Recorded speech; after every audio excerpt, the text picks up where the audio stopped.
Welcome, travelling friends of Australia. We are Willem and Anneke, and we hope you enjoy this episode of our podcast, where we have a chat to other travellers and give them the opportunity to tell their stories and share the tips that they've learned along the way.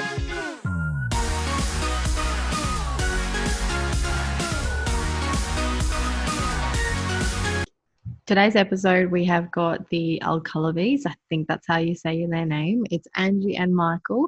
We're really excited to talk to them because they've got a really extraordinary setup. So yeah, and they've been everywhere with it. They've been doing this for a while. Yeah, and so we're excited. Let's talk to Angi and Michael. Hi, Angi and Michael. How's it going? Very good. Thank you. That's awesome. Where are you guys at the moment? What's the name of the place? Apollo Bay. Yeah, just on the beach at and that's in Victoria? Yeah. Awesome. So do you guys want to tell us a little bit about Angi and Michael? So who you guys are, like what you do? Where'd you come from? Yeah. So I'm Angi. I'm from Colombia, but I've been living in Australia for 8 years now. And we met, Mikey is from Sydney. And then we met almost 3 years ago in March of 2018. Is it? Yeah. And then immediately Mikey was like, "Oh, I'm going traveling," and I was like, "Okay, I'll go with you."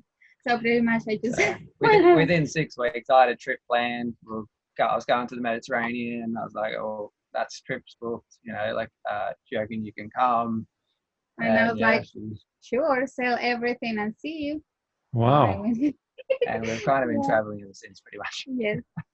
Crazy. Yeah. That's awesome. So you've been traveling ever since. You haven't like lived somewhere and worked and stuff. What do you guys do then if you can travel all the time? We did work for 1 year, like during that period where my business wasn't doing so well. So I had to sort of go back and just get it kicked off again and get it rolling. Now it's under control again, so we're back on the road again.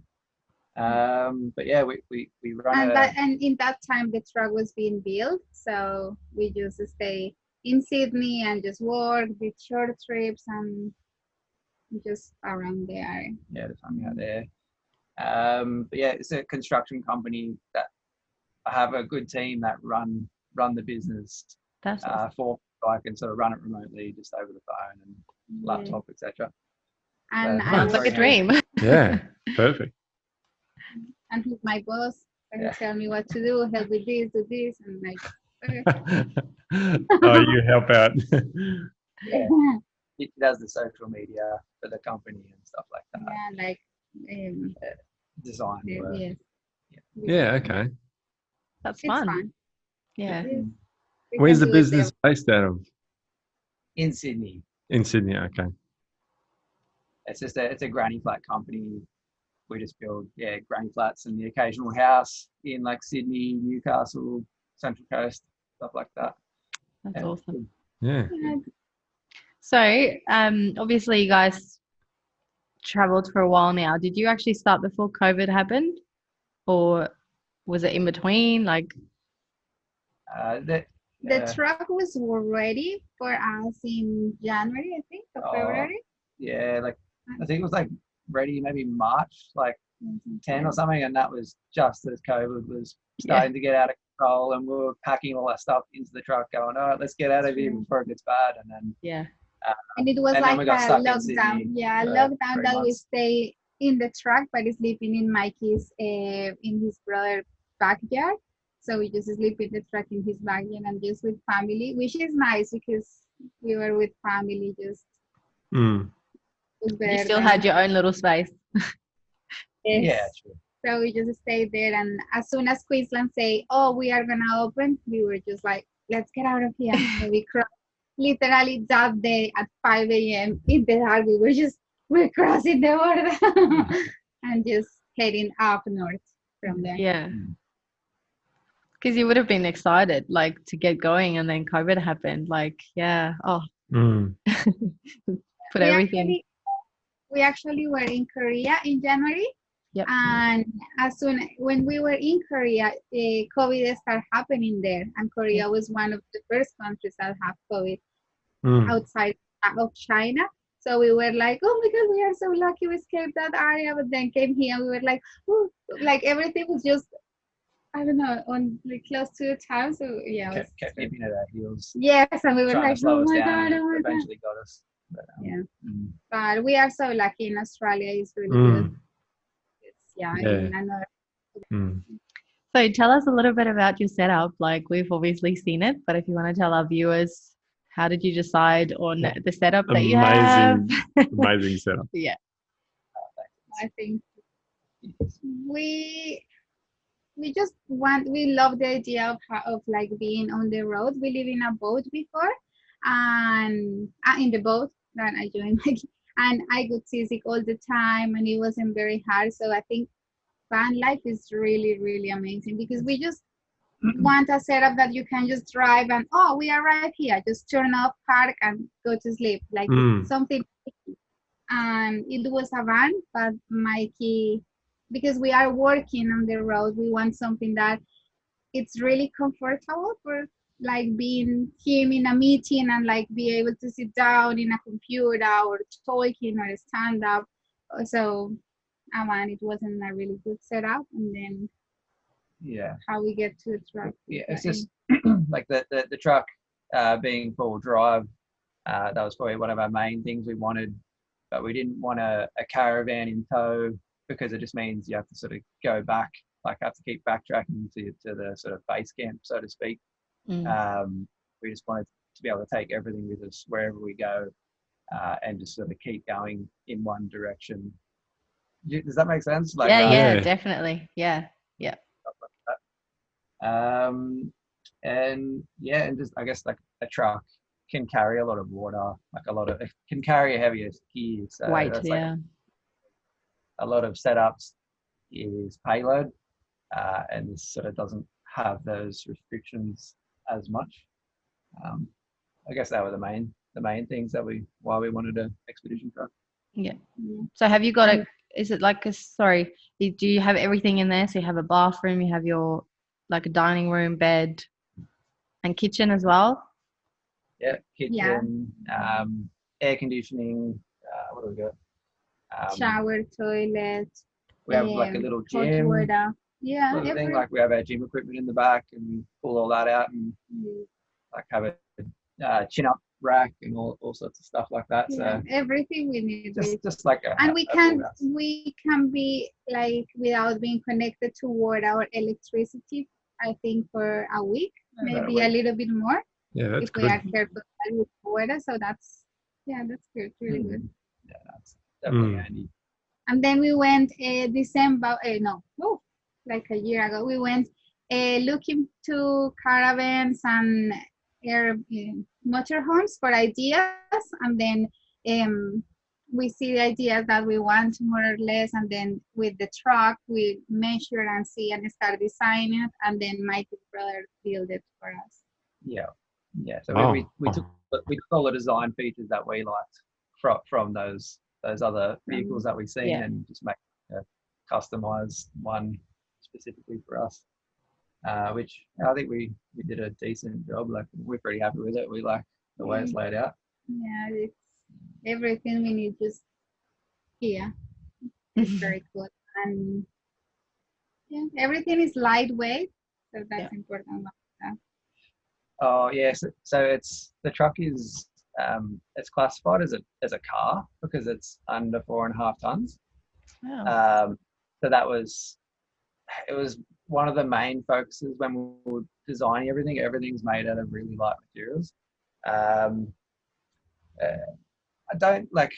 wouldn't recommend anyone else really to go for that same way to do it. I think you're better off just going for whatever features that you want rather than having to compromise just to keep it on a car license. That's my advice. It's just that we weren't like I only drive a manual when I learned to drive in Colombia, and then all my cars have been automatic until the truck, and I'm the one who drives the most. So I was like, the first days I was like, shaking, but I didn't want to go into take a new driver license for a truck and etc. So we were, it has to be like a car. but yeah, definitely next one will be heavier. Yeah, we'll just get a light rigid license, I think. If we build another one, yeah. Yeah. I So you're see. planning a next one, are you? We do. But one in Europe. Maybe Yeah, one to have we- family in it. Yeah, we had considered that. And But, also something more environmental friendly as well. Like if that's we want to make one that's it's like an electric vehicle, so it's fully powered by solar and wind. We're sort of in the design phase of it now, but we don't see the point in building it in Australia. We'd rather just build it in Europe and start our Europe trip in a few years with that truck. also because technology is not very good for the solar panels. And It's expensive here as well, whereas I think in other countries it's much cheaper to do the environmentally friendly stuff. like That this sounds truck, awesome. electrical in US, no? Yeah, this truck that we have, they've just come out with an electric version. Oh, cool. That's what I want to build it on. But it's only in the US and they only build like 500 to try it or something, so it takes time. Yeah. Oh. It all sounds really exciting. So are you planning on coming to WA anytime soon? I noticed from your Instagram that you haven't been to WA yet.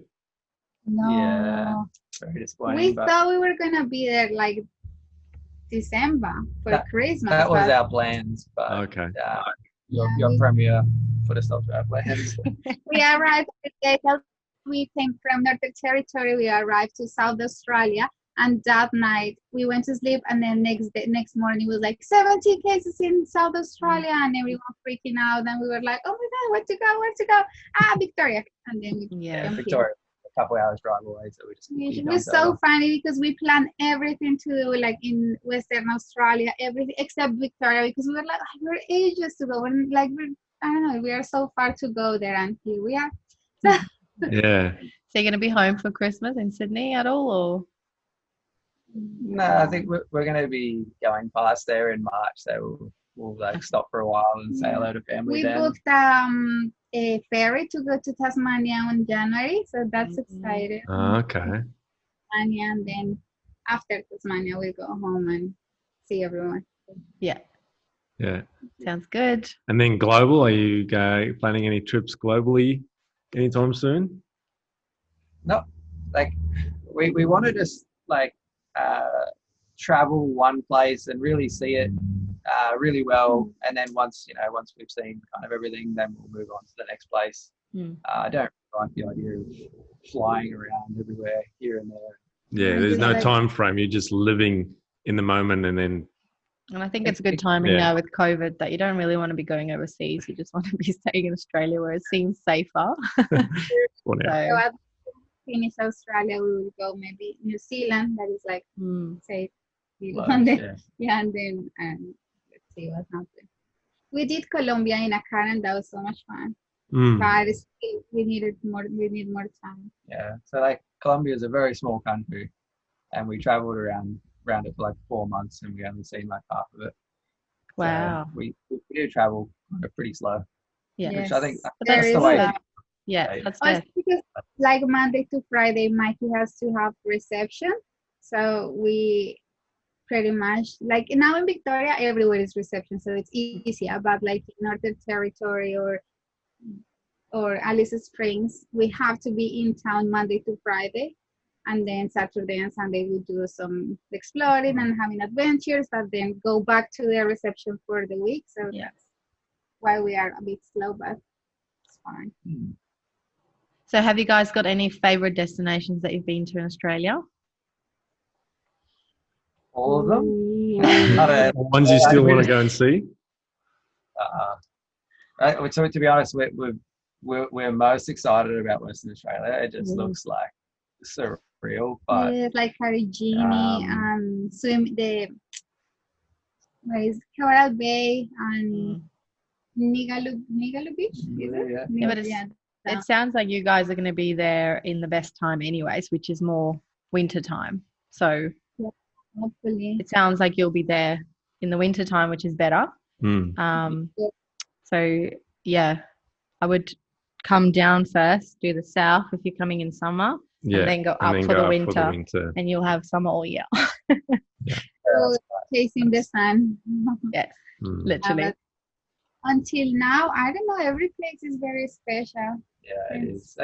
It's not fair on any one particular place to say we have favorites, because we were which is your favorite territory, and then we thought like, oh, maybe Victoria, because it's so small, maybe it's not gonna be like our favorite kind of, but then when we arrived, it's so much wildlife here. Like every single day we saw kangaroos, koalas, echidnas, the grampians, and every day was like deer, sheep, kangaroos. Oh my god, it was just insane. So we are like, oh, we love Victoria too. I don't know, it's just so special. I don't know. Yeah. I think Queensland's cool because it's got like good sort of swimming, like coastal areas. You've got coral reefs. You've got awesome rainforests. The Great Barrier Reef. Like more climate areas. It's just a very big range. You've even got like desert areas in Queensland. It just has a very diverse range. Like, and I would say Western Australia is the same. We just can't comment because we haven't been there. Yeah, Western Australia does. It's completely different up north than it is down here. So down here we also have more forests and mountains and once you see our sunsets over that ocean, it's so good. Steals your heart. Obviously done a lot of traveling now, and like you've got the experience and stuff. What sort of tips or tricks can you give our listeners? This is just a personal preference. I like to just scroll through Instagram and look at the tourism websites and just see all the nice looking destinations. Angie consumes a decent amount of social media, so she'll see like a lot of like Insta stories and cool things that she sees other travelers doing. So then we add that to like our itinerary, and then we use like TripAdvisor just to find a lot of those sort of other hidden activities that I don't know, for some reason I don't see them on Instagram. And it takes me about like a day to find like a full 8, like I'm talking like 8-10 hours to find what we want to do for the next 3 months, the next state. But that's your question, or what do you mean for traveling in general?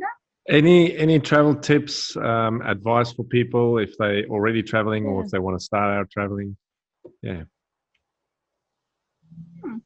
think everyone knows for like each person what is negotiable and what is not, or have I don't know, I feel that sometimes because you want to do it, you compromise your being comfy, or I think she's talking about the setup, which setup you choose. It's just on what you can live with and what you can't.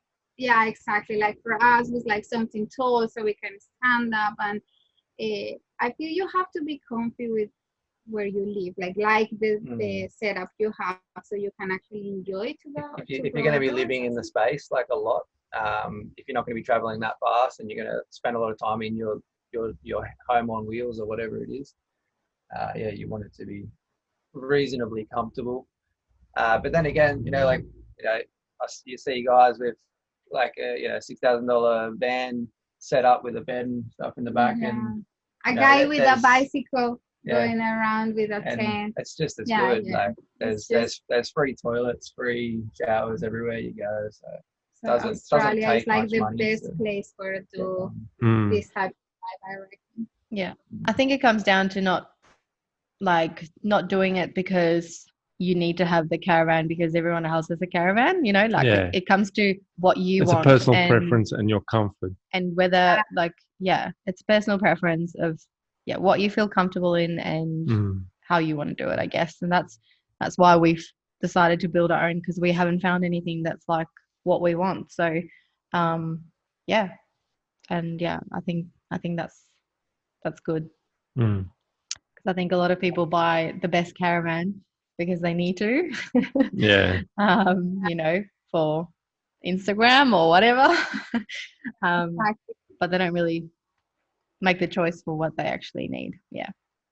Exactly. Like our setup here is really, I don't think like it's beautiful, but it's not like photogenic. I don't know if that was sense. You know what I mean? Like all the Instagram space would be like the super big, like big doors and stuff, but we are different because we just want to be Well, when you opened confident. that window before, that was Instagram worthy. Take a I know it's the picture door. going out of that. It's Instagram worthy. Nature's Yeah, true. always spectacular. Yeah. Sometimes Yeah, we- nature always wins. Yeah, But yeah, like if you can find a creative way to make money while you're on the road, like to work remotely, even if you're in your same career, but you know, taking a lesser wage to work remotely and sort of travel, you know, on the weekends or something, you know, you're still winning. You know, you're ahead because you're living like your best life, I guess. yeah, As a- totally.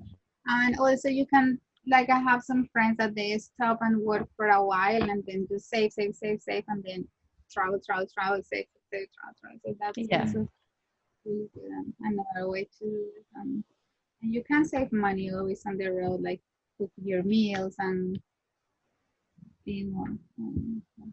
It's so much free camping pretty much everywhere where we go as well. So if you just drive a little bit more and you stay in a free camper. I think it's about sacrificing. You either, you know, work a 9 to 5 or you know, a job that you might hate, or you sacrifice that money income that job would have provided for you for a bit less, and you go and enjoy your life and you're much more happier. So which one would you rather? You know, so Exactly. And I think even we were talking the other day because a caravan park we went was a bit expensive. That was like $40. And I was like, oh my God, it's so expensive. But then Mike was like, even if we stay here a whole week, it's like $200. So it's even cheaper than paying rent in Sydney, you know? And we were like, that's true. Like, it's even cheaper because we are like free camping or doing, We and prefer you're the in free your own camp. 5-star hotel room, so no matter where you stay, it's always good. Yeah, Exactly. exactly. So yeah, it was that caravan park. I was like, oh my God, but it is cheaper than paying rent. Like we don't have a house in Sydney, so if we go back, we have to pay rent. That is really expensive there. So we are actually saving money. Yeah, exactly. Go on a road trip, save money. Save on rent. Yeah. We're planning on it. We haven't asked you, have you had any epic stories or like experiences or funny things In Australia or in wherever you traveled? Anyway, your most epic story or the one you want to share with us. Maybe a horror story.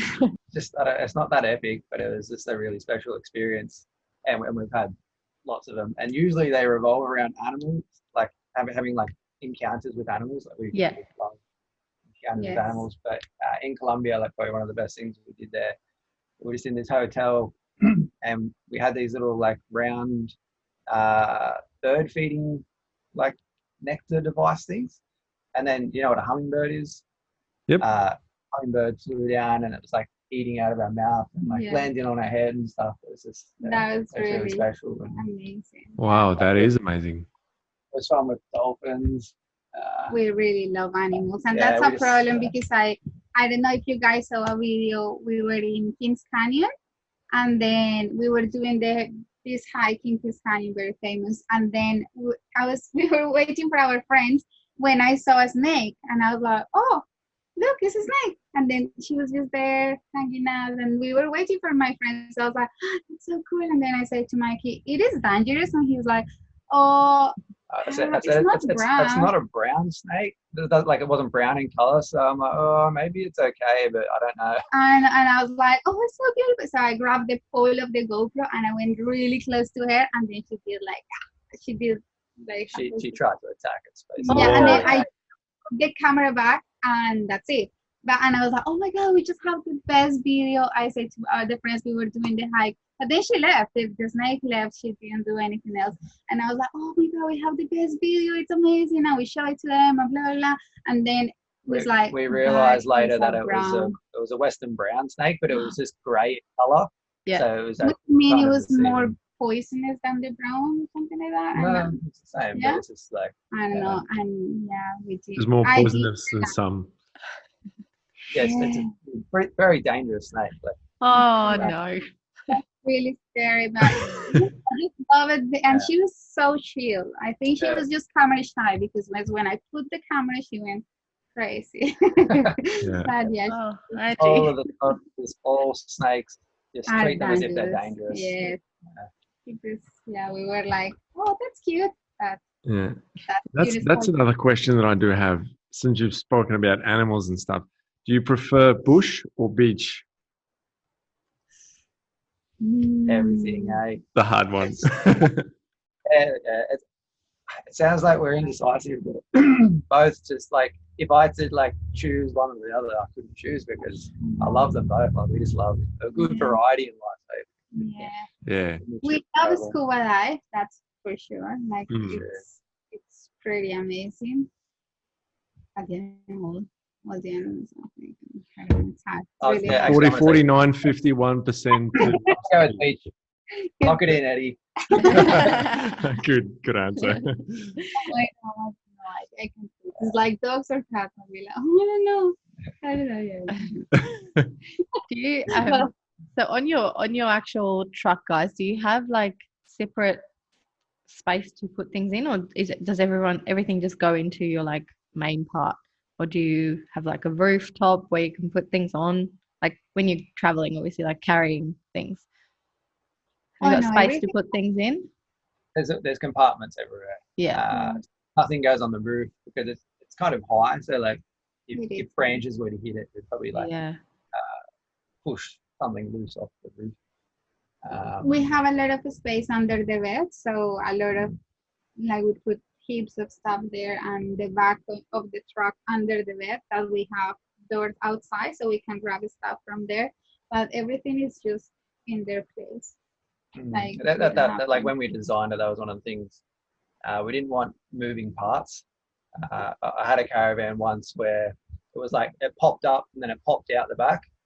And it was just a lot of setup time and, just moving parts in general, just like a maintenance problem, like a potential for something to go wrong. So we wanted everything fixed in its place. So we're going to make a vlog soon, and you can jump on there if you want. It's just going to like have everything that we've put in the truck, but then also like what we would do different. Yeah. Just so that like, people can be like, oh, okay, I hadn't thought of that. Maybe have some handy tips on, Mikey was thinking in one for kids, for 3 imaginary kids. But you were thinking that. I was thinking it was like a pop top with the bedroom up top, and it's pretty much like this one, but then it's the living area just downstairs, and then you go up and it'll be like one room for us, one room for the kids, and that's it. It would still be the same size as this, but it would just like pack. Yeah. A double story. I think you being like in construction, you'd have all these ideas, like making it like a house, hey? Exactly. And then every day he hears something. We like this electrical thing comes because we were checking with one of our Instagram friends that we met the other day in Copper City, and he's engineer, aerospace engineer. Oh, cool. And then we watched this documentary, A Life in This Planet, which was really like sad because the planet and the environment and blah, blah, blah. And then Mikey was like, take plants out and plant the whole new truck idea of the environmental truck. Yeah, so it's always a machine of ideas. That's good. That's fun. Sustainable is what the idea is. Yeah. Let's see. Hopefully one day we can all do something like that. All right. Nice to meet you. Bye, guys. Nice to meet you too. See you.